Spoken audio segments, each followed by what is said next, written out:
ඉතින් ඔයාලා නිතරම පාවිච්චි කරන දෙයක් තමයි වෙබ් බ්‍රවුසර් එක කියන්නේ. ඉතින් වෙබ් බ්‍රවුසර් එකෙන් අපිට පුළුවන් වෙබ් බ්‍රවුසර් එකේ තියෙන ඩෙවලොපින් ටූල්ස් හරහා ඒ වෙබ් කන්ටෙන්ට් එක අපිට ඒවලට ඩිස්ප්ලේ වෙලා තියෙන වෙබ් කන්ටෙන්ට් එකේ දේවල් වෙනස් කරගන්න. ඉතින් ඒක අපි කරන්නේ බ්‍රවුසර් එක රයිට් ක්ලික් කරලා ඉන්ස්පෙක්ට් එලිමන්ට් වලින් ගිහින් කරන්නත් පුළුවන්. නැත්නම් කීබෝඩ් එකෙන් F12 කියන බටන් එක ප්‍රෙස් කරලා පස්සේ අපිට මේ විදිහට අපේ ඩෙවලොපින් ටූල් එක ගන්න පුළුවන්. ඉතින් මේ ඩෙවලොපින් ටූල් එක පාවිච්චි කරගෙන ඉන්න දන්නවා මේකෙන් කරන්න පුළුවන් වැඩ මොන වගේ දේවල්ද කියලා. ඉතින් මම සරලවම පොඩි දෙයක් කරලා පෙන්නන්නම්. ඉතින් මෙතන තියෙනවා select an element කියලා පොඩි mouse cursor එකක්.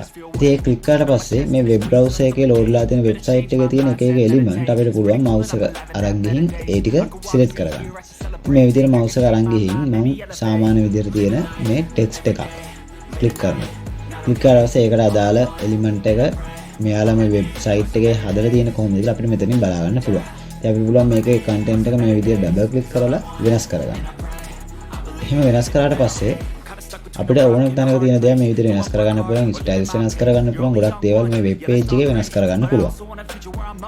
හැබැයි අර වගේ අපිට කන්ටෙන්ට් එකක් වෙනස් කරන්න උනොත්, ලොකු කන්ටෙන්ට් එකක් වෙනස් කරන්න උනොත් අපිට මේ විදිහට හැම ටැග් එකක්ම මෙතනින් සිලෙක්ට් කරලා තමයි මේ දේ කරන්න වෙන්නේ. ඉතින් මේක ඊට වඩා ලේසි ක්‍රමයක් තියෙනවා කරන්න. අපි පුළුවන් මෙතන ටැබ් එකෙන් කන්සෝල් එකට ගිහින් පොඩි කමාන්ඩ් එකක් තියෙන එක ටයිප් කරගන්න.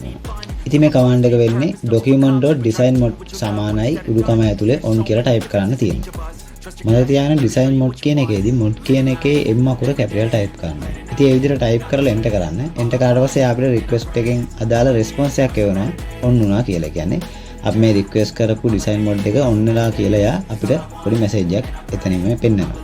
ඉතින් ඊට පස්සේ අපිට පුළුවන් මේ විදිහට මේ select වෙලා තියෙන ඕනම text එකක් නැත්නම් button එකක text එකක් වෙන්න පුළුවන්. මේ විදිහට select කරලා අපිට එතනම type කරන් යන්න පුළුවන්. ඒ විදිහට අපිට type කරන්න පුළුවන්. ඉතින් අර වගේ අපිට මෙතනින් ගිහින් එලිමන්ට් එකක් සිලෙක්ට් කරලා ඒක ඊට පස්සේ ඒ කන්ටෙන්ට් එක ඩබල් ක්ලික් කරලා ඒ විදිහට වෙනස් කරන්න ඕනේ නැහැ මේ ක්‍රමය හරහා.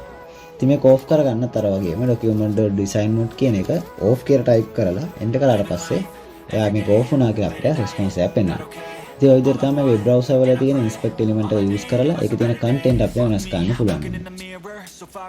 මේ වගේ වෙනස් විදිහේ වීඩියෝස් හැමදාම බලන්න channel එක subscribe කරලා තියාගන්න. Really sure I want saving. I like to be my own worst enemy. There's no risk if you don't try at anything. So I'ma just keep buying everything. See you in the next life. Have to be a better me. I don't think that my head's on straight. Gotta flip it and grip it and go and get an X-ray.